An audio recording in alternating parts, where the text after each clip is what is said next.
هرب ازاي؟ حبالك دخلت تقول لهم ايه يا عسل؟ هتقول لهم ان في مسجون حاول يهرب الصبح ما عرفش فربنا وفقه وهرب بالليل؟ انت مجنون ولا ايه يا عسل؟ انت هربت الساعة كام؟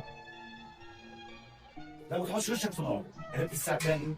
انا لو جرالي حاجه هيبقى بسبب ده اللي هيجلطني، ده اللي هيجيب لي جلطه. انا لو هيجرالي حاجه فعلا هتبقى بسببه. انا تعبت نفسيا وجسديا وماديا، قاعد جنب اللي سوحه يوم ما كنت جيت في مره، ده سوحه عليا وخلاه يهوهو. هرب ازاي دلوقتي انا ما اعرفش، وحياة امك لا اوريك. هو طبعا مش سامعني ولا شامم ريحتي. استغفر الله العظيم.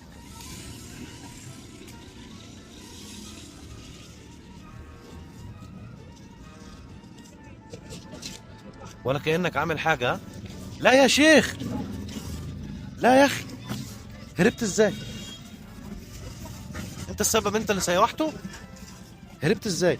انا عايز افهم هربت ازاي؟ افهم هربت ازاي؟ هربت ازاي؟ امشي على البيت، امشي.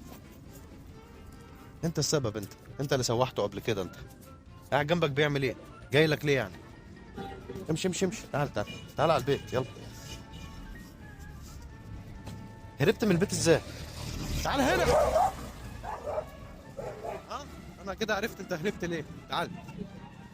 انت عامل لي شوح بيطلع يتعلم عليك في الشارع من الكلاب التانية، مفيش غير ده اللي مصاحبه ودلوقتي طالع تجري على التكاتك. ها امشي على البيت، انت اللي بوظته انت. تعال.